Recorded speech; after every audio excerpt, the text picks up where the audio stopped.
हरिः ॐ श्रुतिस्मृतिपुराणानाम् आलयं करुणालयं नमामि भगवत्पादं शङ्करं लोकशङ्करं विश्वं मायामयत्वेन रूपितं यत्प्रबोधतः विश्वं च यत्स्वरूपं तं वार्तिकाचार्यमाश्रये भारती करुणापात्रं भारती पदभूषणं भारती पदमारूढं भारती तीर्थमाश्रये विद्याविनयसम्पन्नं वीतरागं विवेकिनं वन्दे वेदान्ततत्त्वज्ञं विधुशेखरभारती।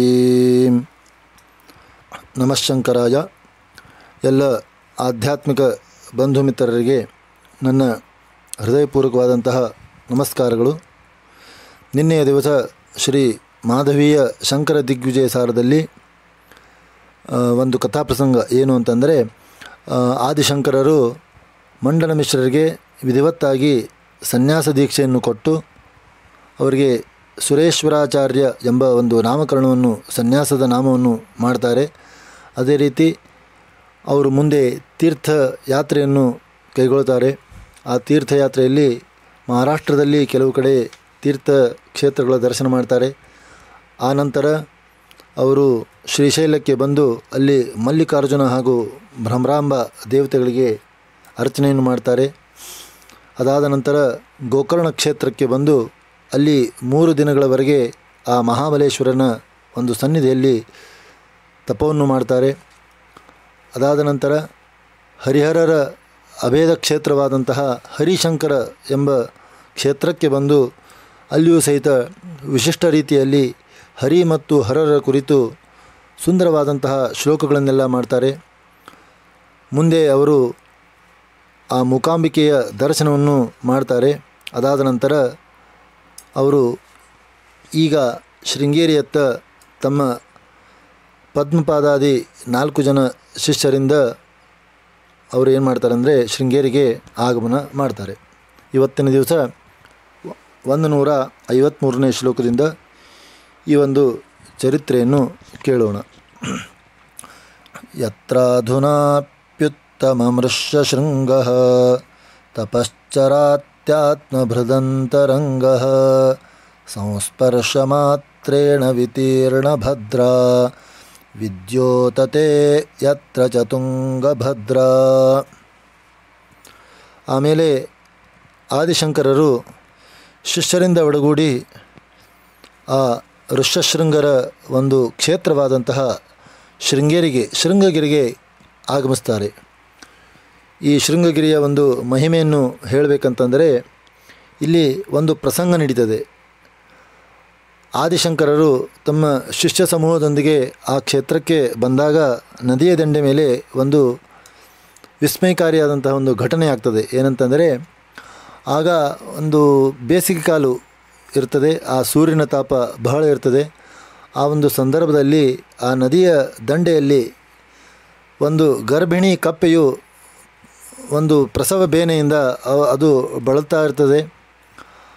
ಆ ಒಂದು ನೋವಿನಿಂದ ಬಳಲುತ್ತಿದ್ದಾಗ ಅಲ್ಲಿಯೇ ಒಂದು ಸರ್ಪ ಬರ್ತದೆ. ಸರ್ಪ ಬಂದು ಆ ಕಪ್ಪಿಗೆ ಏನೋ ಒಂದು ತೊಂದರೆ ಆಗ್ತಿದೆ, ಆ ತೊಂದರೆಯನ್ನು ನಿವಾರಣೆ ಮಾಡಬೇಕು ಅಂತ ಹೇಳಿ ಆ ಸರ್ಪವು ಹೆಡೆಯನ್ನು ಚಾಚಿ ಆ ತನ್ನ ಹೆಡೆಯಿಂದ ಆ ಕಪ್ಪೆಗೆ ನೆರಳನ್ನು ಕೊಡ್ತದೆ. ಅಂದರೆ ಆ ಬಿಸಿಲು ಏನು ಬರ್ತದೆ, ಆ ಬಿಸಿಲು ಕಡಿಮೆ ಆಗಬೇಕು, ಆ ಕಪ್ಪೆಗೆ ತಂಪು ಸಿಗಬೇಕು ಎಂಬ ಉದ್ದೇಶದಿಂದ ಆ ಕಪ್ಪೆ ನೆರಳನ್ನು ಕೊಡ್ತದೆ. ಈ ಒಂದು ದೃಶ್ಯವನ್ನು ನೋಡಿ ಆ ಶಂಕರರು ಹಾಗೂ ಅವರ ಶಿಷ್ಯರೆಲ್ಲ ಅತಿ ಆಶ್ಚರ್ಯಗೊಳ್ತಾರೆ. ಏಕೆಂದರೆ ಜನ್ಮದಿಂದ ಹಾವು ಮತ್ತು ಕಪ್ಪೆ ವೈರಿಗಳು, ಈ ವೈರಿಗಳು ಸಹಿತ ಇಲ್ಲಿ ಅತಿ ಸ್ನೇಹಜೀವಿಗಳಾಗಿ ಇದ್ದದ್ದರಿಂದ ಇದು ಒಂದು ಈ ಕ್ಷೇತ್ರದ ಮಹಿಮೆ ಇರ್ತದೆ ಅಂಥೇಳಿ ತಿಳಿದುಕೊಂಡು ಈ ಕ್ಷೇತ್ರ ಯಾವುದು ಅಂಥೇಳಿ ನೋಡಿದಾಗ ಅದೇ ಆ ಋಷ್ಯಶೃಂಗ ಮುನಿಗಳು ತಪಸ್ಸು ಮಾಡಿದಂತಹ ಅಲ್ಲಿ ಇರುವಂತಹ ಶೃಂಗಗಿರಿ ಕ್ಷೇತ್ರವೇ ಆಗಿರ್ತದೆ. ನಾವು ಈಗ ಶೃಂಗೇರಿ ಅಂಥೇಳಿ ಅದನ್ನು ಕರಿತೀವಿ. ಆದ್ದರಿಂದ ಆ ಋಷ್ಯಶೃಂಗ ಮುನಿಗಳು ಈಗಲೂ ಕೂಡ ಹೃದಯದಲ್ಲಿ ಪರಮಾತ್ಮನನ್ನು ಧ್ಯಾನಿಸುತ್ತಾ ಶ್ರೇಷ್ಠವಾದಂತಹ ತಪಸ್ಸನ್ನು ಆಚರಣೆ ಮಾಡ್ತಿದ್ದಾರೆ ಅಂಥೇಳಿ ಒಂದು ಕಲ್ಪನೆ. ಹಾಗೂ ಆ ಶೃಂಗೇರಿಯ ಬಳಿ ಶೃಂಗೇರಿಯಲ್ಲಿ ತುಂಗಭದ್ರಾ ನದಿಯು ವಿರಾಜಿಸ್ತಾ ಇದೆ.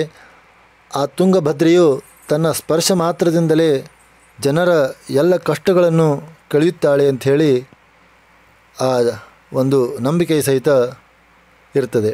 ಇದಾದ ನಂತರ ಅಧ್ಯಾಪಯಾಮಾಸ ಸಭಾಷ್ಯ ಮುಖ್ಯಾನ್ ಗ್ರಂಥಾನ್ ನಿಜಾಂಸ್ತತ್ರ ಮನೀಷಿ ಮುಖ್ಯಾನ್ ಆಕರ್ಣನ ಪ್ರಾಪ್ಯ ಮಹಾಪುಮರ್ಥಾನ್ ಆದಿಷ್ಟವಿದ್ಯಾಗ್ರಹಣೆ ಸಮರ್ಥಾನ್. ಆಗ ಆದಿಶಂಕರರು ಆ ಶೃಂಗೇರಿ ಕ್ಷೇತ್ರದಲ್ಲಿಯೇ ಕೆಲವು ದಿನಗಳವರೆಗೆ ಅವರು ಅಲ್ಲಿ ನೆಲೆಸ್ತಾರೆ. ಆ ಶೃಂಗೇರಿ ಕ್ಷೇತ್ರದಲ್ಲಿ ತಾವು ಬರೆದಿರುವಂತಹ ಗ್ರಂಥಗಳನ್ನು ಬುದ್ಧಿಶಾಲಿಗಳಿಗೆ ಅಧ್ಯಾಪನವನ್ನು ಮಾಡ್ತಾರೆ. ಆ ಶಿಷ್ಯರು ಈ ಗುರುಗಳು ನೀಡಿದಂತಹ ಸಕಲ ವಿದ್ಯೆಯನ್ನು ಗ್ರಹಿಸುವುದರಲ್ಲಿ ಅತ್ಯಂತ ಸಮರ್ಥರಾಗಿರ್ತಾರೆ ಮತ್ತು ಆ ಗ್ರಂಥಗಳು ಸಹ ಶ್ರವಣ ಮಾತ್ರದಿಂದಲೇ ಉತ್ತಮವಾದಂತಹ ಪುರುಷಾರ್ಥವನ್ನು ಕೊಡ್ತಾ ಇರ್ತವೆ. ಅಂದರೆ ಇಲ್ಲಿ ನಾವು ಗಮನಿಸಬೇಕಾದ ಅಂಶವೇನೆಂದರೆ ಆ ಶಂಕರರು ಹಾಗೂ ಆ ಶಿಷ್ಯರು ಹಾಗೂ ಆ ಶಂಕರರು ರಚಿಸಿದಂಥ ಭಾಷ್ಯ ಗ್ರಂಥ ಇತ್ಯಾದಿ ಗ್ರಂಥಗಳು ಸಹಿತ ಎಲ್ಲವೂ ಸಹಿತ ಅರ್ಥವನ್ನು ಮಾಡಿಕೊಂಡಿದ್ದೇ ಆದರೆ ನಮಗೆ ಸಕಲ ಜ್ಞಾನವೂ ಸಹಿತ ಸಿಗಬಹುದು ಅಂಥೇಳಿ ಈ ಒಂದು ಶ್ಲೋಕದಲ್ಲಿ ತೋರಿಸಿಕೊಟ್ಟಿದ್ದಾರೆ. ಅದಾದ ನಂತರ ಮಂದಾಕ್ಷನಮ್ರಂ ಕಲಯನ್ನು ಶೇಷಂ ಪುರಾಣುದತ್ ಪ್ರಾಣಿತಮಾಂಸ್ಯ ಶೇಷಂ ನಿರಸ್ತಜೀವೇಶ್ವರಯೋರ್ವಿಶೇಷಂ ವ್ಯಾಚಷ್ಟವಾಚಸ್ಪತಿ ನಿರ್ವಿಶೇಷಂ. ಆ ಗುರುಗಳ ಒಂದು ಗ್ರಂಥ ಯಾವ ರೀತಿ ಇರ್ತದೆ ಅಂತಂದರೆ ಆದಿಶೇಷನಾದ ಪತಂಜಲಿಯೂ ಸಹಿತ ನಾಚಿಕೆಯಿಂದ ತಲೆ ತಗ್ಗಿಸಬೇಕು ಆ ರೀತಿ ಆ ಗ್ರಂಥಗಳಿರ್ತವೆ. ಹಾಗೂ ಆಚಾರ್ಯರು ಎಲ್ಲ ಜನರ ಸಮಸ್ತ ಅಜ್ಞಾನವನ್ನು ತೆಗೆದು ಹಾಕುವ ಸಲುವಾಗಿ ಆ ಭಾಷ್ಯವನ್ನು ಬೋಧನೆ ಮಾಡ್ತಾಯಿದ್ದರು ಅಂಥೇಳಿ ನಾವು ಹೇಳಬೇಕು. ಅದೇ ರೀತಿ ಸಾಕ್ಷಾತ್ ಬೃಹಸ್ಪತಿಗೆ ಋಷಿಗೆ ಸದೃಶವಾದಂತಹ ರೀತಿಯಲ್ಲಿ ಆದಿಶಂಕರರು ಜೀವ ಹಾಗೂ ಈಶ್ವರರ ನಡುವೆ ಇರುವಂತಹ ಭೇದವು ಇಲ್ಲವೆಂದು ಸಾಧಿಸಿ ಅದ್ವೈತವನ್ನು ಎಲ್ಲ ಜನರಿಗೂ ತಿಳಿಸಿಕೊಡ್ತಾ ಇದ್ದರು. ಪ್ರಕಲ್ಪ್ಯ ತತ್ರೇಂದ್ರ ವಿಮಾನಕಲ್ಪಂ ಪ್ರಾಸಾದಮಾವಿಷ್ಕೃತ ಸರ್ವಶಿಲ್ಪಂ ಪ್ರವರ್ತಯಾಮಾಸ ಸದೇವತಾಯಾಃ ಪೂಜಾಮಯಾದ್ಯೈರಪಿ ಪೂಜಿತಾಯಾಃ. ಇಷ್ಟೆಲ್ಲ ಅಧ್ಯಾಪನ ಆ ಶೃಂಗಗಿರಿಯಲ್ಲಿ ನಡೆಯುತ್ತಿರುವಾಗಲೇ ಶೃಂಗೇರಿಯಲ್ಲಿ ಆದಿಶಂಕರರು ಒಂದು ದೇವಸ್ಥಾನವನ್ನು ನಿರ್ಮಾಣ ಮಾಡಿದರು. ಯಾವುದು ಆ ದೇವಸ್ಥಾನ ಅಂತಂದರೆ ನಮ್ಮೆಲ್ಲರಿಗೂ ತಿಳಿದಿರುವ ಹಾಗೆ ಆ ಶೃಂಗೇರಿಯ ಶಾರದಾಂಬಾ ದೇವಸ್ಥಾನವನ್ನು ಅವರು ನಿರ್ಮಾಣ ಮಾಡಿದರು. ಆ ದೇವಸ್ಥಾನ ಯಾವ ರೀತಿ ಇತ್ತು ಅಂತಂದರೆ ಸಾಕ್ಷಾತ್ ಇಂದ್ರನ ಒಂದು ಪ್ರಸಾದ ಅಂದರೆ ಇಂದ್ರನ ಒಂದು ಅರಮನೆಯನ್ನು ಮೀರಿಸುವಂಥ ಅದಕ್ಕೆ ಸದೃಶವಾದಂತಹ ಒಂದು ಶಿಲ್ಪ ಖಚಿತವಾದಂತಹ ದೇವಸ್ಥಾನವನ್ನು ನಿರ್ಮಿಸಿದರು. ಆ ದೇವಸ್ಥಾನವನ್ನು ನಿರ್ಮಿಸಿ ಆ ದೇವಸ್ಥಾನದಲ್ಲಿ ಬ್ರಹ್ಮಾದಿ ದೇವತೆಗಳು ಸಹಿತ ಪೂಜೆ ಮಾಡುವಂತಹ ಶ್ರೀ ಶಾರದಾದೇವಿಯನ್ನು ಸರಸ್ವತಿ ದೇವಿಯನ್ನು ಪ್ರತಿಷ್ಠಾಪನೆ ಮಾಡಿ ಸರಿಯಾಗಿ ಪೂಜೆ ನಡೆಯುವಂತೆ ಆದಿಶಂಕರರು ವ್ಯವಸ್ಥೆಯನ್ನು ಮಾಡ್ತಾರೆ. ಯಾ ಶಾರದಾಂಬೇತ್ಯಭಿಧಾಂ ವಹಂತಿ ಕೃತಾಂ ಪ್ರತಿಜ್ಞಾಂ ಪ್ರತಿಪಾಲಯಂತಿ ಅದ್ಯಾಪಿ ಶೃಂಗೇರಿಪುರೇ ವಸಂತಿ ಪ್ರದ್ಯೋತತೆ ಭೀಷ್ಟವರಾನ್ ದಿಶಂತಿ. ಆ ಶೃಂಗೇರಿಯಲ್ಲಿ ಶಾರದಾಂಬೆಯನ್ನು ಪ್ರತಿಷ್ಠಾಪನೆ ಮಾಡಿದರು. ಆದರೆ ಆ ಶಾರದಾಂಬೆಯು ಸಹಿತ ಹಿಂದೆ ಕೊಟ್ಟಿರುವಂತಹ ಆದಿಶಂಕರರಿಗೆ ನೀಡಿರುವಂತಹ ಒಂದು ಪ್ರತಿಜ್ಞೆಯನ್ನು ಪ್ರತಿಪಾಲನೆ ಮಾಡ್ತಾಳೆ ಅಂಥೇಳಿ ಹೇಳ್ತಾರೆ. ಕೃತಾಂ ಪ್ರತಿಜ್ಞಾಂ ಪ್ರತಿಪಾಲಯಂತಿ ಅಂದರೆ ಆ ಮಂಡನ ಮಿಶ್ರರ ಹೆಂಡತಿ ಆದಂತಹ ಉಭಯ ಭಾರತಿ ಸಾಕ್ಷಾತ್ ಸರಸ್ವತಿನೇ ಅಂಥೇಳಿ ನಾವು ಹಿಂದಿನ ಕಥೆಯಲ್ಲಿ ಏನು ಕೇಳಿದೆವೋ ಅವಳಿಗೆ ಪ್ರಾರ್ಥನೆಯನ್ನು ಮಾಡಿದಂತಹ ಆದಿಶಂಕರಾಚಾರ್ಯರು ಅದೇ ರೀತಿಯಾಗಿ ತಥಾಸ್ತು ಅಂಥೇಳಿ ಆಶೀರ್ವಾದ ಮಾಡುತ್ತಾಳೆ. ಆ ಒಂದು ಪ್ರತಿಜ್ಞೆಗೆ ಮುರಿಬಾರದು, ಅದನ್ನು ಪ್ರತಿಪಾಲನೆ ಮಾಡಬೇಕು ಎಂಬ ದೃಷ್ಟಿಯಿಂದ ಆ ಶಾರದಾಂಬೆಯು ಇವತ್ತಿಗೂ ಸಹಿತ ಬರುವಂತಹ ಎಲ್ಲರ ಭಕ್ತರ ಅಭಿಷ್ಟಗಳನ್ನು ಅನುಗ್ರಹಿಸುತ್ತಾ ಅಲ್ಲಿ ವಿರಾಜಮಾನಳಾಗಿದ್ದಾಳೆ. ಚಿತ್ತಾನುವರ್ತಿ ನಿಜ ಧರ್ಮಚಾರಿ ಭೂತಾನುಕಂಪಿ ತನುವಾಗ್ವಿಭೂತಿ ಕಶ್ಚಿದ್ವಿನೇಯೋ ಜನಿದೇಶಿಕಸ್ಯ ಯಂ ತೋಟಕಾಚಾರ್ಯಮುದಾಹರಂತಿ. ಆ ಶೃಂಗೇರಿಯ ಸ್ಥಳದಲ್ಲಿ ಆಚಾರ್ಯರಿಗೆ, ಶಂಕರರಿಗೆ ಒಬ್ಬ ನೂತನವಾದಂತಹ ಶಿಷ್ಯ ಲಭಿಸ್ತಾನೆ. ಆ ಶಿಷ್ಯ ಯಾರು ಅಂತಂದರೆ ಅವರೇ ಮುಂದೆ ತೋಟಕಾಚಾರ್ಯರೆಂದು ಆದಿಶಂಕರರ ಶಿಷ್ಯರಾಗಿ ಸನ್ಯಾಸಿ ಸ್ವೀಕಾರ ಮಾಡ್ತಾರೆ. ಆ ಶಿಷ್ಯ ಯಾವ ರೀತಿ ಇದ್ದನಂತಂದರೆ ಆ ಗುರುಗಳು ಹೇಳಿದಂತಹ ಯಾವುದೇ ರೀತಿಯಾದಂತಹ ಕೆಲಸವಿದ್ದರೂ ಸಹಿತ ಅತಿ ಭಕ್ತಿಯಿಂದ ಆ ಗುರು ಸೇವೆಯನ್ನು ಮಾಡತಕ್ಕಂತಹ ಪರಮಶಿಷ್ಯನಾಗಿದ್ದರು. ಅವರು ಅತಿ ಕಡಿಮೆಯಾಗಿ ಮಾತನ್ನು ಆಡುವಂತಹ ಶಿಷ್ಯರಾಗಿದ್ದರು. ಆ ಗುರುಗಳ ಯಾವುದೇ ಒಂದು ಮಾತಿದ್ದರೂ ಸಹಿತ ಅದನ್ನು ಶಿರಸ ವೇದವಾಕ್ಯ ಅಂತ ಹೇಳಿ ಅವರು ಮಾಡ್ತಿದ್ದರು. ಅವರೇ ಮುಂದೆ ಆ ಗುರುವಿನ ಪ್ರೀತಿಗೆ ಪಾತ್ರರಾಗಿ ತೋಟಕಾಚಾರ್ಯರೆಂದು ಪ್ರಸಿದ್ಧಿಯನ್ನು ಪಡೆದರಂಥೇಳಿ ನಾವು ತಿಳ್ಕೋಬೋದು. ಪುಮರ್ಥಾಶ್ಚತ್ವಾರಃ ಕಿಮುತ ನಿಗಮಾ ಋಕ್ಪ್ರಭೃತಯಃ ಪ್ರಭೇದಾ ವಾ ಮುಕ್ತೇರ್ ವಿಮಲತರಸಾಲೋಕ್ಯ ಮುಖರಾಃ ಮುಖಾನ್ಯಾಹೋ ಧಾತುಶ್ಚಿರಮಿತಿ ವಿಮರ್ಶಾರ್ಥ ವಿಬುಧಾ ವಿದುಶ್ಚಿಶ್ಚಾನ್ ಹಸ್ತಾಮಲಕಮುಖರಾನ್ ಶಂಕರ ಗುರೋ. ಈ ರೀತಿಯಾಗಿ ಆಚಾರ್ಯರ ನಾಲ್ಕು ಮಂದಿ ಶಿಷ್ಯರು ಅಂತಂದರೆ ಸುರೇಶ್ವರಾಚಾರ್ಯರು, ಪದ್ಮಪಾದರು, ಹಸ್ತಾಮಲಕಾಚಾರ್ಯರು ಹಾಗೂ ತೋಟಕಾಚಾರ್ಯರು. ಈ 4 ಮಂದಿ ಶಿಷ್ಯರು ಆ ಗುರುಗಳಿಗೆ ಯಾವ ರೀತಿಯಾಗಿ ಇದ್ದರು ಅಂತ ಕೇಳಿದರೆ ಆ 4 ಪುರುಷಾರ್ಥಗಳು ಅಂಥೇಳಿ, ಪುರುಷಾರ್ಥಗಳು ಅಂದರೆ ಧರ್ಮ, ಅರ್ಥ, ಕಾಮ, ಮೋಕ್ಷ, ಈ 4 ಪುರುಷಾರ್ಥಗಳು ಇದ್ದಂತೆ ಆ 4 ಮಂದಿ ಶಿಷ್ಯರಿದ್ದರು. ಅಥವಾ ಋಗ್ವೇದಾದಿ 4 ವೇದಗಳು, ಋಗ್ವೇದ, ಯಜುರ್ವೇದ, ಸಾಮವೇದ ಹಾಗೂ ಅಥರ್ವಣವೇದ, ಈ ರೀತಿಯಾದಂತಹ 4 ವೇದಗಳು ಎಂಬಂತೆ ಕಾಣಿಸ್ತಿದ್ದರು. ಇಲ್ಲವಾದರೆ ಶುದ್ಧವಾದಂತಹ ಸಾಲೋಕ್ಯಾದಿ 4 ಮುಕ್ತಿಗಳು ಅಂತಂದರೆ ಸಾಲೋಕ್ಯ, ಸಾಮೀಪ್ಯ, ಸಾರೋಪ್ಯ ಹಾಗೂ ಸಾಯುಜ್ಯ, ಈ 4 ಮುಕ್ತಿ ಹಾಗೆ ತೋರ್ತಾ ಇದ್ದರು. ಅದೇ ರೀತಿ ಆ ಬ್ರಹ್ಮನ 4 ಮುಖಗಳು ಎಂದು ಆ ವಿದ್ವದ್ವರೇಣ್ಯರು, ಉಳಿದಂತಹ ವಿದ್ವಾಂಸರು ವಿಮರ್ಶೆಯನ್ನು ಮಾಡ್ತಾಯಿದ್ದರು. ಕಡೆಗೆ ಈ 4 ಮಂದಿ ಶಿಷ್ಯರು ಅತಿ ಪ್ರಸಿದ್ಧರಾದರು ಅಂಥೇಳಿ ನಾವು ನೋಡಬಹುದು. ನೈಷ್ಕರ್ಮ್ಯ ಸಿದ್ಧ್ಯಾಖ್ಯ ನಿಬಂಧಮೇಕಂ ಕೃತ್ವಾತ್ಮಪೂಜ್ಯಾಯ ನಿವೇದ್ಯ ಚಾಪ್ತ್ವಾ ವಿಶ್ವಾಸಮುಕ್ತ್ವಾಥ ಪುನರ್ಬಭಾಷೆ ಸ ವಿಶ್ವರೂಪೋ ಗುರುಮಾತ್ಮದೇವಂ. ಮುಂದೆ ಈ ಶ್ಲೋಕದಲ್ಲಿ ನೋಡಬೇಕಾದರೆ ಮಂಡನ ಮಿಶ್ರರು, ವಿಶ್ವರೂಪರು ಅಂತ ಏನಿದ್ದರು ಅವರೇ ಸುರೇಶ್ವರಾಚಾರ್ಯರಾದರು. ಆ ಸುರೇಶ್ವರಾಚಾರ್ಯರು ನೈಷ್ಕರ್ಮ ಸಿದ್ಧಿ ಎಂಬ ನಿಬಂಧವನ್ನು ಬರೀತಾರೆ. ತಮಗೆ ಪೂಜ್ಯರಾದಂತಹ ಶ್ರೀ ಶಂಕರ ಭಗವತ್ಪಾದರಿಗೆ ಆ ನೈಷ್ಕರ್ಮ ಸಿದ್ಧಿಯನ್ನು ಸುರೇಶ್ವರಾಚಾರ್ಯರು ತೋರಿಸ್ತಾರೆ.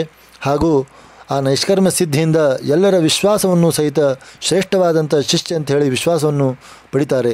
ಅನಂತರ ತಮ್ಮ ದೇವತೆಯೆಂದೇ ಆ ಗುರುಗಳನ್ನು ಆ ಸುರೇಶ್ವರಾಚಾರ್ಯರು ಭಾವಿಸಿರ್ತಾರೆ. ಅವರು ಗುರುಗಳೆಲ್ಲ ನನಗೆ ಸಾಕ್ಷಾತ್ ಆ ಪರಮೇಶ್ವರನೇ ಆಗಿದ್ದಾನಂಥೇಳಿ ಆ ಸುರೇಶ್ವರಾಚಾರ್ಯರು ಶಂಕರರನ್ನು ತಿಳಿದಿರ್ತಾರೆ. ಈ ರೀತಿಯಾಗಿ ಆ ಸುರೇಶ್ವರಾಚಾರ್ಯರು ಆ ನೈಷ್ಕರ್ಮ ಸಿದ್ಧಿಯನ್ನು ಗುರುಗಳಿಗೆ ಒಪ್ಪಿಸ್ತಾರೆ. ನ ಖ್ಯಾತಿ ಹೇತೋರ್ನ ಚ ಲಾಭ ಹೇತೋ ನಾಪ್ಯರ್ಚನಾ ಜೈ ವಿಹಿತ ಪ್ರಬಂಧ ನೋಲ್ಲಂಘನೀಯಂ ವಚನಂ ಗುರುಣಾಂ ನೋಲ್ಲಂಘನೆ ಸ್ಯಾದ್ ಗುರು ಶಿಷ್ಯ ಭಾವ. ಆ ನೈಷ್ಕರ್ಮ ಸಿದ್ಧಿ ಎಂಬ ನಿಬಂಧ ಗ್ರಂಥವನ್ನು ರಚಿಸಿ ಆದಿಶಂಕರರಿಗೆ ಕೊಟ್ಟು ಈ ಒಂದು ವಾಕ್ಯವನ್ನು ಆ ಸುರೇಶ್ವರಾಚಾರ್ಯರು ಹೇಳ್ತಾರೆ. ಏನೆಂದರೆ, ಗುರುಗಳೇ, ಈ ಒಂದು ನಿಬಂಧವನ್ನು ನಾನು ಯಾವ ಲಾಭಕ್ಕಾಗಿಯೂ ಬರೆದಿಲ್ಲ, ಮತ್ತು ಜನರು ನನ್ನನ್ನು ಹೊಗಳಲಿ, ನನ್ನ ಪೂಜೆಯನ್ನು ಮಾಡಲಿ, ನನ್ನ ಶಿಷ್ಯರಾಗಲಿ ಎಂಬ ಉದ್ದೇಶದಿಂದನೂ ನಾನು ಬರೆದಿಲ್ಲ. ಗುರುಗಳ ಮಾತನ್ನು ಉಲ್ಲಂಘಿಸಬಾರದು.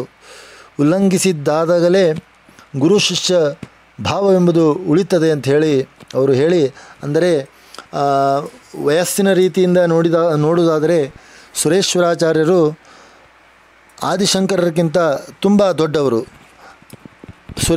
ಆದಿಶಂಕರರು ಚಿಕ್ಕ ವಯಸ್ಸಿನವರು. ಆದ್ದರಿಂದ ಈ ಗುರು ಮತ್ತು ಶಿಷ್ಯ ಎಂಬ ಭಾವ ಉಳಿಯುವುದಕ್ಕಾಗಿ ಆ ಒಂದು ನೈಷ್ಕರ್ಮ್ಯ ಸಿದ್ಧಿ ಗ್ರಂಥ ನಿಬಂಧವನ್ನು ಅವರು ಬರೀತಾರೆ. ಆನಂತರ ಭಾವಾನುಕಾರಿ ಮೃದುವಾಕ್ಯ ನಿವೇಶಿತಾರ್ಥಂ ಸ್ವೀಯೈ ಪದೈ ಸಹ ನಿರಾಕೃತಪೂರ್ವಪಕ್ಷಂ ಸಿದ್ಧಾಂತಯುಕ್ತಿ ವಿನಿವೇಶಿತ ತತ್ಸ್ವರೂಪಂ ದೃಷ್ಟ್ವಾಭಿನಂದ ಪರಿತೋಷವಶಾದವೋಚತ್. ಆ ನೈಷ್ಕರ್ಮ್ಯ ಸಿದ್ಧಿಯು ಗುರುಗಳು ಉಪದೇಶಿಸಿದ ಒಂದು ಏನು ಭಾವವಿತ್ತೋ, ಆ ಉಪದೇಶ ಇತ್ತೋ ಅದನ್ನೇ ಅನುಸರಿಸಿ ಮೃದು ವಾಕ್ಯಗಳಿಂದ ಸ್ವತಂತ್ರವಾದಂತಹ ಪದರಚನೆಯಿಂದ ಪೂರ್ವ ಪಕ್ಷವನ್ನು, ಅಂದರೆ ಒಂದು ವಿಷಯ ಮಂಡನೆ ಮಾಡಬೇಕಾದರೆ ಪೂರ್ವ ಪಕ್ಷ ಹಾಗೂ ಉತ್ತರ ಪಕ್ಷ ಅಂಥೇಳಿ ಇರ್ತದೆ.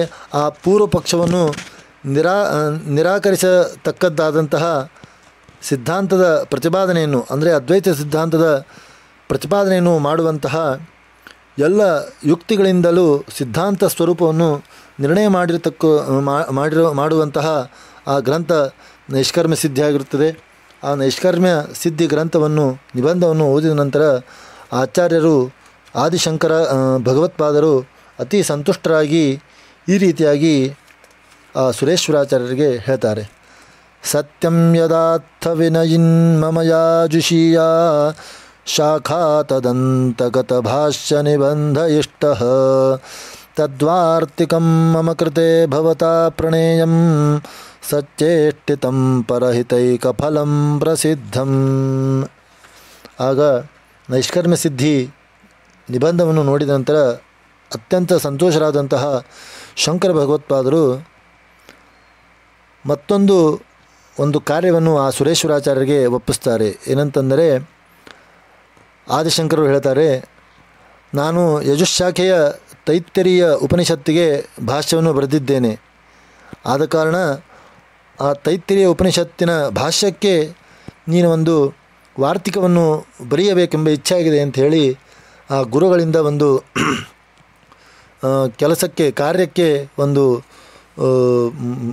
ಕಾರ್ಯಕ್ಕೆ ಯೋಜಿತರಾಗ್ತಾರೆ. ಅದೇ ರೀತಿ ಆ ಮತ್ತೊಂದು ಕೆಲಸ ಏನಂತಂದರೆ, ಆ ವಾರ್ತಿಕವನ್ನು ಬರೆಯಬೇಕು. ಆ ವಾರ್ತಿಕ ಸಜ್ಜನರ ಹಿತಕ್ಕಾಗಿ, ಪರರ ಹಿತಕ್ಕಾಗಿ ಇರ್ತದೆ. ಆದ್ದರಿಂದ ನೀ ಅದನ್ನು ಶೀಘ್ರವಾಗಿ ಬರೆಯಬೇಕು ಅಂಥೇಳಿ ಆ ಗುರುಗಳು ಹೇಳ್ತಾರೆ.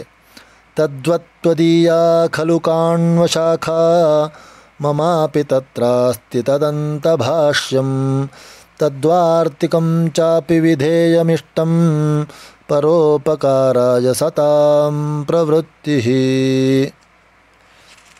ಆ ಭಾಷ್ಯವನ್ನು ಬರೀ ಅಂಥೇಳಿ ಹೇಳಿದ ತಕ್ಷಣ, ಹಾಗೇ ನಿನ್ನದು ಸಹಿತ ಕಾಣ್ವ ಶಾಖೆ ಆಗಿರ್ತದೆ. ಕಾಣ್ವ ಶಾಖೆಯ ಬೃಹದಾರಣ್ಯಕ ಉಪನಿಷತ್ತಿಗೆ ನಾನು ಭಾಷ್ಯವನ್ನು ಬರೆದಿದ್ದೇನೆ. ದಶೋಪನಿಷತ್ತುಗಳಿಗೂ ಭಾಷ್ಯವನ್ನು ಬರೆದಿದ್ದೇನೆ. ಅದರಲ್ಲಿ ಬರುವಂತಹ ಬೃಹದಾರಣ್ಯಕ ಉಪನಿಷತ್ತಿಗೂ ನನ್ನ ಭಾಷ್ಯ ಇದೆ. ಆದ ಕಾರಣ ಬೃಹದಾರಣ್ಯಕ ಉಪನಿಷತ್ತಿಗೂ ಸಹಿತ ನೀನು ವಾರ್ತಿಕ ರಚಿಸಬೇಕೆಂದು ಹೇಳ್ತೀನಿ ಅಂಥೇಳಿ ಆ ಗುರುಗಳು ಅವರಿಗೆ ಒಂದು ಕಾರ್ಯವನ್ನು ಒಪ್ಪಿಸ್ತಾರೆ. ಇತ್ತಂ ಸ ಉಕ್ತೋ ಭಗವತ್ಪದೇನ ಶ್ರೀ ವಿಶ್ವರೂಪೋ ವಿದುಷಾಂ ವರಿಷ್ಠಃ ಚಕಾರ ಭಾಷ್ಯದ್ವಯವಾರ್ತಿಕೆ ದ್ವೇ ಹ್ಯಾಜ್ಞಾ ಗುರುಣಾಂ ಹ್ಯವಿಚಾರಣೀಯ. ಭಗವತ್ಪಾದರು ಈ ರೀತಿ ಆ ಸುರೇಶ್ವರಾಚಾರ್ಯರಿಗೆ ಆಜ್ಞೆಯನ್ನು ಕೊಡಲಾಗಿ, ಹಿಂದೆ ವಿಶ್ವರೂಪರೆಂದು ವಿಖ್ಯಾತರಾಗಿದ್ದ ಆ ವಿದ್ವದ್ವರೇಣ್ಯರಾದ ಸುರೇಶ್ವರಾಚಾರ್ಯರು ಆ ಎರಡೂ ಭಾಷ್ಯ ಗ್ರಂಥಗಳಿಗೆ ಅತಿ ಶ್ರದ್ಧಾಭಕ್ತಿಗಳಿಂದ ಎರಡು ವಾರ್ತಿಕ ಗ್ರಂಥಗಳನ್ನು ರಚಿಸ್ತಾರೆ. ಅದಾದ ನಂತರ ಮುಂದೆ ಆ ಸನಂದನೆಂಬ ಶಿಷ್ಯರಿಗೆ ಸಹಿತ ಆ ಶಂಕರಾಚಾರ್ಯರು ಒಂದು ಕಾರ್ಯವನ್ನು ಒಪ್ಪಿಸ್ತಾರೆ. ಸನಂದನೋ ನಾಮ ಗುರೋರನುಜ್ಞೆಯ ಭಾಷ್ಯಸ್ಯ ಟೀಕಾಂ ವ್ಯದಿತೇರಿತಃ ಪರಾಂ ಯತ್ಪೂರ್ವಭಾಗಃ ಕಿಲ ಪಂಚಪಾದಿಕಾ ತಚ್ಛೇಷಗಾ ವೃತ್ತಿರಿತಿ ಪ್ರಥೀಯಸಿ. ಸನಂದನೆಂಬ ಶಿಷ್ಯನು ಅಂತಂದರೆ ಇಲ್ಲಿ ಸನಂದನ ಎಂಬ ಏನು ಶಿಷ್ಯರಿದ್ದರು ಅವರಿಗೆ ಪದ್ಮಪಾದ ಅಂತ ಹೇಳಿನೂ ಕರೀತಾರೆ. ಅವರೇ ಮುಂದೆ ಪದ್ಮಪಾದರಾಗ್ತಾರೆ. ಆ ಪದ್ಮಪಾದರಿಗೂ ಸಹಿತ ಶಂಕರ ಭಗವತ್ಪಾದರು ಒಂದು ಆಜ್ಞೆಯನ್ನು ಮಾಡ್ತಾರೆ. ಏನಂತಂದರೆ ಸೂತ್ರ ಭಾಷ್ಯಕ್ಕೆ ಉತ್ತಮವಾದಂತಹ ಟೀಕೆಯನ್ನು ಬರೆಯಬೇಕು ಅಂಥೇಳಿ ಆ ಪದ್ಮಪಾದರಿಗೆ ಹೇಳ್ತಾರೆ. ಬ್ರಹ್ಮಸೂತ್ರ ಭಾಷ್ಯಕ್ಕೆ ಟೀಕೆಯನ್ನು ಬರೆಯಿಂದಾಗ ಅದರ ಪೂರ್ವ ಭಾಗವು ಪಂಚಪಾದಿಕ ವ್ಯಾಖ್ಯೆ ಎಂದು ಪ್ರಸಿದ್ಧವಾಗ್ತದೆ. ಆಮೇಲೆ ಉಳಿದದ್ದು ವೃತ್ತಿ ಎಂದು ಪ್ರಸಿದ್ಧವಾಗ್ತದೆ. ಈ ರೀತಿಯಾಗಿ ಪದ್ಮಪಾದರು ಪಂಚಪಾದಿಕ ಹಾಗೂ ವೃತ್ತಿ ಈ ಗ್ರಂಥವನ್ನು ರಚನೆ ಮಾಡ್ತಾರೆ. ಅಧಿಗಮ್ಯ ತದಾತ್ಮಯೋಗ ಶಕ್ತೇ ಅನುಭಾವೇನ ನಿವೇದ್ಯ ಚಾಶ್ರವೇಭ್ಯಃ ಅವಲಂಬಿತ ತಾರಕಾಪಥೋಸೌ ಅಚಿರಾದಂತಿಕ ಮಾಸಸಾದ ಮಾತುಃ. ಆಮೇಲೆ ಆ ಗುರುಗಳಿಗೆ ಜ್ಞಾನವನ್ನು ನೀಡಿ ಅವರಿಂದನೂ ಕೆಲವು ಉತ್ತಮವಾದಂತಹ ಕಾರ್ಯಗಳನ್ನು ಮಾಡಿಸಬೇಕು, ಸಾರಸ್ವತ ಲೋಕಕ್ಕೆ ಏನಾದರೂ ಕೊಡುಗೆಯನ್ನು ಕೊಡಿಸಬೇಕು ಉದ್ದೇಶದಿಂದ ಎಲ್ಲ ಶಿಷ್ಯರಿಗೂ ಕಾರ್ಯಗಳನ್ನು ಒಪ್ಪಿಸ್ತಾರೆ. ಆಮೇಲೆ ಆ ಶಂಕರ ಭಗವತ್ಪಾದರಿಗೆ ತಮ್ಮ ಯೋಗ ಶಕ್ತಿ ಮುಖಾಂತರ ದಿವ್ಯವಾದಂತಹ ಜ್ಞಾನದೃಷ್ಟಿಯಿಂದ ತಮ್ಮ ತಾಯಿಯು ತೀವ್ರವಾಗಿ ಅಶಕ್ತಳಾಗಿರುತ್ತಾಳೆ ಎಂಬ ಒಂದು ಸುದ್ದಿಯು ತಿಳಿಯುತ್ತದೆ. ಆದ್ದರಿಂದ ಆ ವಿಷಯವನ್ನು ಶಿಷ್ಯರಿಗೆ ತಿಳಿಸಿ ಆಚಾರ್ಯರು ಶೀಘ್ರವಾಗಿ ಆಕಾಶ ಮಾರ್ಗದಿಂದ ತಾಯಿ ಬಳಿಗೆ ಆ ಕಾಲಟಿಗೆ ಬರ್ತಾರೆ. ತತ್ರಾತುರಾಂ ಮಾತರಮೈಕ್ಷತಾಸೌ ನನಾಮ ತಸ್ಯಾಶ್ಚರಣೌ ಕೃತಾತ್ಮ ಸಾ ಚೈನಮುದ್ವೀಕ್ಷ್ಯ ಶರೀರತಾಪಂ ಜಹೌ ನಿದಾಘಾರ್ತ ಇವಾಂಬುದೇನ. ಆಗ ಕಾಲಟಿಗೆ ಬಂದು ಅಲ್ಲಿ ತಾಯಿಯು ವ್ಯಾಧಿ ಪೀಡಿತಳಾಗಿರುವುದನ್ನು, ರೋಗದಿಂದ ಬಳಲುತ್ತಿರುವುದನ್ನು ಕಂಡು ಅವಳ ಪಾದಗಳಿಗೆ ಆದಿಶಂಕರರು ನಮಸ್ಕರಿಸಿ ಧನ್ಯರಾಗ್ತಾರೆ. ತಾಯಿಯಾದಂತಹ ಆರ್ಯಾಂಬೆಯು ಶಂಕರ ಭಗವತ್ಪಾದರ ಒಂದು ದರ್ಶನದಿಂದ ತನ್ನ ಮಗಳನ್ನು ನೋಡಿದ ತಕ್ಷಣ ಅವರಿಗೆ ಆದಂತಹ ರೋಗಪೀಡಿಯು ಮರೆತು ಅತಿ ಉತ್ಸಾಹದಿಂದ ಸಂತೋಷ ಪಡ್ತಾಳೆ. ಆನಂತರ ಅಸಾವಸಂಗೋಪಿ ತದಾರ್ದ್ರಚೇತಾಃ ತಾಮಾಹ ಮೋಹಾಂಧತಮೋಪಹರ್ತ ಅಂಬಾಯಮಸ್ತ್ಯತ್ರ ಶುಚಂ ಜಹೀಹಿ ಪ್ರಬ್ರೂಹಿ ಕಿಂ ತೇ ಕರವಾಣಿ ಕೃತ್ಯಂ. ಎಲ್ಲ ಸಂಘವನ್ನು ತೊರೆದರೂ ಸಹಿತ ಶಂಕರ ಭಗವತ್ಪಾದರು ತಮ್ಮ ತಾಯಿಯನ್ನು ಕೊಂಡು ಅವರ ಮನಸ್ಸು ಕರಗಿ ಹೋಗ್ತದೆ. ಮೋಹವೆಂಬಂತಹ ಕುರುಡು ಕತ್ತಲೆಯನ್ನು ಪರಿಹರಿಸಬಲ್ಲ ಆ ಯತಿಗಳು, ಅಮ್ಮ ಇದೋ ನಾನು ಇಲ್ಲಿ ಬಂದಿದ್ದೇನೆ, ಶೀಘ್ರವಾಗಿ ನಿನ್ನ ಶೋಕವನ್ನು ಬಿಟ್ಟು ಬಿಡು ಅಂಥೇಳಿ ತಾಯಿಗೆ ಹೇಳ್ತಾರೆ. ಅದಾದ ನಂತರ ದೃಷ್ಟ್ವಾಚಿರಾತ್ ಪುತ್ರಮನಾಮಯಂ ಸಾ ಹೃಷ್ಟಾಂತರಾತ್ಮ ನಿಜಗಾದ ಮಂದಂ ಅಸ್ಯಾಂ ದಶಾಯಾಂ ಕುಶಲೀಮಯಾ ತ್ವಂ ದಿಷ್ಟ್ಯಾಸಿ ದೃಷ್ಟಃ ಕಿಮತೋಸ್ತಿ ಕೃತ್ಯಂ. ಬಹಳ ಕಾಲವಾದ ಮೇಲೆ ಪುತ್ರನನ್ನು ನೋಡಿದಂತಹ ಆ ಆರ್ಯಾಂಬೆಯು ಬಹಳ ಹರ್ಷಪಡ್ತಾಳೆ ಮತ್ತು ಹರ್ಷಪಟ್ಟು ಯೋಗ್ಯವಾದಂತಹ ಸ್ಥಿತಿಯಲ್ಲಿ ತನ್ನ ಮಗನನ್ನು ನೋಡಿ, ಅಂದರೆ ಯಾವುದೇ ರೀತಿಯಾದಂತಹ ಅವಘಡ ನನ್ನ ಮಗನ ಜೊತೆ ಆಗಿಲ್ಲ, ಆದ್ದರಿಂದ ಅಂತಹ ಸುಸ್ಥಿತಿಯ ಮಗನನ್ನು ನೋಡಿ ಆ ತಾಯಿಯು ಅತಿ ಹರ್ಷಪಡ್ತಾಳೆ. ಹಾಗೂ ನನ್ನ ಈ ಅವಸ್ಥೆಯಲ್ಲಿ, ಅಂದರೆ ಅವಳೇನು ರೋಗಪೀಡಿತಳಾಗಿರ್ತಾಳೋ ಆ ರೋಗಪೀಡಿತಳಾದಂತಹ ನನ್ನ ಈ ಅವಸ್ಥೆಯಲ್ಲಿ ನಿನ್ನನ್ನು ಕೊಂಡದ್ದು ನನಗೆ ಭಾಗ್ಯ ಇದೆ, ನನಗೆ ಇದಕ್ಕಿಂತ ಹೆಚ್ಚು ಏನೂ ಬೇಡ ಅಂಥೇಳಿ ಆ ತಾಯಿಯು ಮಗನಾದಂತಹ ಶಂಕರ ಭಗವತ್ಪಾದರಿಗೆ ತಿಳಿಸ್ತಾರೆ. ಇತಃ ಪರಂ ಪುತ್ರಕಗಾತ್ರಮೇತದ್ ಓಢುಂ ನ ಶಕ್ನೋಮಿ ಜರಾತಿಶೀರ್ಣಂ ಸಂಸ್ಕೃತ್ಯ ವರ್ತ್ಮನಾತ್ವಂ ಸದ್ವೃತ್ತಮಾಂ ಪ್ರಾಪಯ ಪುಣ್ಯಲೋಕಾನ್. ಆಗ ತಾಯಿಯು ಅತಿ ಸಂತೋಷದಿಂದ ಆ ಜ್ಞಾನಿಯಾದಂತಹ ಶಂಕರ ಭಗವತ್ಪಾದರನ್ನು ಕುರಿತು ಅತಿ ಪ್ರೀತಿಯಿಂದ ಹೇಳ್ತಾಳೆ. ಏನಂತಂದರೆ, ವತ್ಸ, ಈ ನನ್ನ ಶರೀರವು ಮುಪ್ಪಿನಿಂದ ಬಹಳ ಜರ್ಜರಿತವಾಗಿದೆ. ಇದನ್ನು ಸಹನೆ ಮಾಡಲು ನನ್ನಿಂದ ಆಗ್ತಾ ಇಲ್ಲ.